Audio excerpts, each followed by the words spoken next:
On June 17, 1972, the Democratic National Committee was broken into while a group of burglars were attempting to bug it. The police caught the burglars and 5 men were arrested. The scandal, however, did not end there. Over a period of 2 years, more leads continued to be revealed and more men continued to be arrested. Finally, the Watergate scandal culminated in the resignation of President Richard Nixon. The role of journalism throughout the 1970s was changing rapidly, and the way that Watergate was presented to the public had a tremendous effect on how it is remembered today. Since then, people have relied on media as a fourth branch of government to keep the government in check and provide a level of transparency. Media was crucial in the way that Watergate turned out, due to both Carl Bernstein and Robert Woodward's breaking open of the scandal, and then David Frost's interviews, which swayed public opinion away from the presidency and affirmed that Nixon had been involved. Richard Nixon became the 37th President of the United States in 1969. During Nixon's first term as president, he was mostly liked by the public and was fairly successful in many areas, including working to end the war in Vietnam. On November 7, 1972, Nixon was re-elected for a second term by a landslide election with more than 60% of the vote. Prior to this election was the break-in of the Democratic National Committee, but there was no known connection or significance. 2 young reporters for the Washington Post, Carl Bernstein and Robert Woodward, were determined to find the actual motive of the burglary and who had hired the burglars. They were faced with almost everyone stonewalling them throughout their investigation, yet they kept at it as they knew it was something big.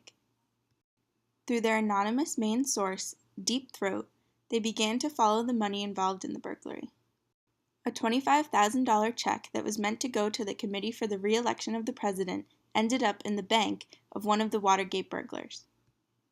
This lead was enough for them to continue their investigation, which led them deeper and deeper into the involvement of senior White House officials. James McCord, a CIA official and one of the men originally arrested in the burglary, claimed that there was perjury in his trial because people were being pressured to remain silent. On April 13th, Jeb Stuart Magruder told U.S. attorneys that he had perjured himself during the burglar's trial and implicated presidential counsel John Dean and Attorney General John Mitchell. John Dean then began talking to officials and subsequently implicated H.R. Haldeman and John Ehrlichman, who were some of Nixon's most influential aides. On February 7, 1973, a select Senate committee was then created to investigate Watergate, led by Sam Ervin. The next break in the case was the revelation that there was a new system of recording in the White House. These tapes were then subpoenaed, yet Nixon refused to release them, using his executive privilege. Even without the tapes, Haldeman, Ehrlichman, Mitchell, Charles Colson, Gordon C. Strachan, Robert Murdian, and Kenneth Parkinson, also known as the Watergate Seven, were all indicted.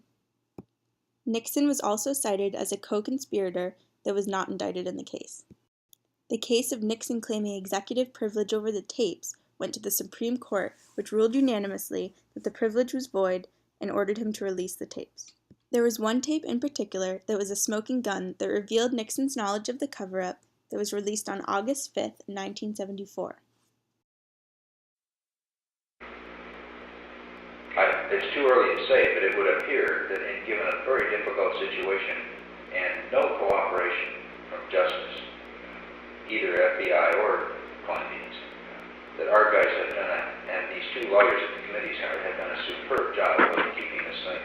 Well, this might have Let's tie it up. Let's be famous to come out the goddamn thing. If it blows, it blows. It blows and so on. And we We run didn't it have out. to take angle off the ticket, did we? So what is this? Sorry? What is this? I'm not that worried about it, to be completely candid with you. It's worth a lot of work to try and keep it from blowing. Oh, Christ, yes. Because we don't like the idea. But if it blows, we'll survive it. It isn't something that After all, Mitchell's gone. And we've all wiped out. Nobody at the higher level was involved. The White House not being involved and all that stuff. The Cuban crap in there.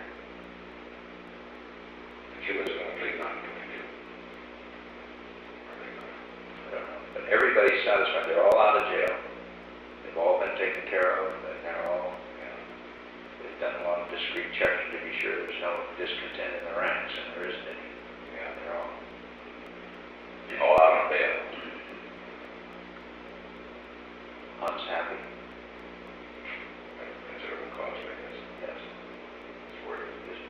On August 8, 1974, Nixon finally resigned rather than being impeached.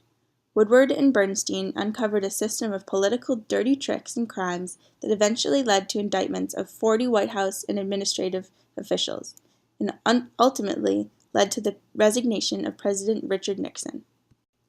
If it were not for Carl Bernstein and Robert Woodward's continued dedication to follow the story, the Watergate cover-up may have succeeded. Their investigations are documented in the book, later turned Academy Award-winning film, All the President's Men.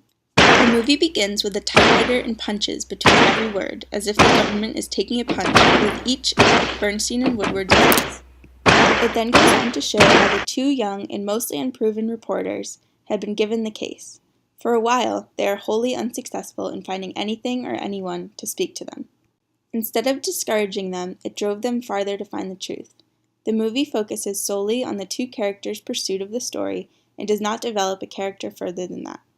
The entire movie is them finding sources and proving that the Watergate burglary extends as far up as the presidency.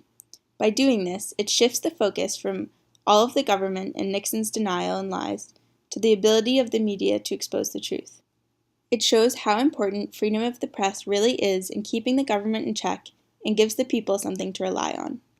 The scope and power of the government is shown especially when Deep Throat warns Woodward that they may be in danger. Bernstein and Woodward's persistence for the truth established media as a check on government power. If Nixon had gotten away with Watergate, it would have continued a dangerous precedent of intense and illegal secrecy within government.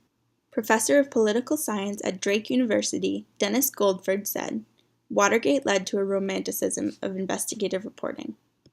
Even after his resignation, Nixon never confessed to anything. He left the American public torn and upset about their president. Nixon himself wanted a chance to restore some of his reputation and point out the good aspects of his presidency. When a British television star, David Frost, requested a series of interviews with him, he saw it as a perfect opportunity. In one of the first interviews about the Vietnam War, Frost managed to get Nixon to say, "If the president does it, that means it's not illegal." This clearly shows that Nixon truly believed that even if he was involved in Watergate, it shouldn't matter. From April 15th to 17th, 1977, David Frost conducted the Watergate portions of the interviews. In the prior interviews, Nixon had mainly been in control and never seemed uncomfortable. Frost's research proved to be enough, and he was able to surprise Nixon with a never-before-seen recording of a conversation on February 14th, 1973, between him and Charlie Colson, a White House aide, which says, "The cover-up is the main ingredient. That's what we gotta cut our losses. My losses are to be cut. The president's losses got to be cut on the cover-up deal." This ultimately turned the tables and put Frost at an advantage. By the end of the interviews, Frost had gotten Nixon to apologize, which is what the entire American public had been waiting to hear. This entire ordeal is depicted in the Hollywood film Frost v. Nixon. While there are some inaccuracies, the film is effective in showing the importance of the interviews to the entire country. They purposely pin Democrats against Nixon's polished, strong party, which contrasts the media and the government and also alludes to how divided politics are. Nixon is a very complicated character. He seems emotional, but at the same time very rigid. In reality, people really only saw his rigid side. Frost's character grows tremendously as he puts his career on the line to pursue the endeavor. The director's purpose is to show how incredible it was that Frost, a talk show host, could take down the President of the United States when no one else could. It goes to show that power is not always everything, but the truth is what's important. Although Nixon had already been pardoned, the interviews had ended his political career. After Watergate, the public and the news media more carefully scrutinized people who were in the running for positions of power. The secrets of the Nixon administration drove a national movement to make government meetings and records more accessible to the public. 3 acts were passed in the wake of the Watergate scandal to prevent such misuse of government power. The Sunshine Act, passed in 1976, requires government agencies, with exceptions, to conduct all meetings open to the public. The Ethics in Government Act of 1978 requires public officials to disclose their financial and employment history and create restrictions on lobbying. The Presidential Records Act of 1978 requires preservation of all presidential records and documents. Also, the public's opinion of government and the presidency had been severely shaken.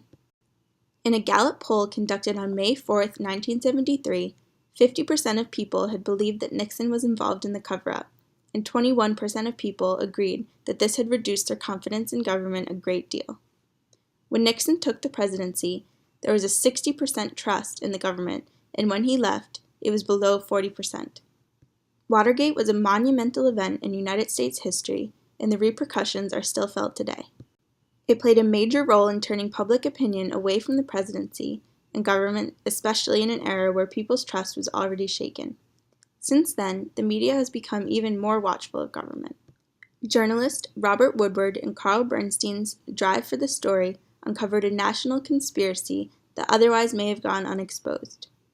Also, David Frost's ability to obtain an apology when no one else could shows just how important the media is in today's fast-moving society. Media was crucial in the way that Watergate turned out due to both Carl Bernstein and Robert Woodward's breaking open of the scandal, and then David Frost's interviews, which swayed public opinion away from the presidency and affirmed that Nixon had been involved. Abraham Lincoln once said, "Let the people know the facts and the country will be safe." The media must work for the people in order to keep the country safe from oppression.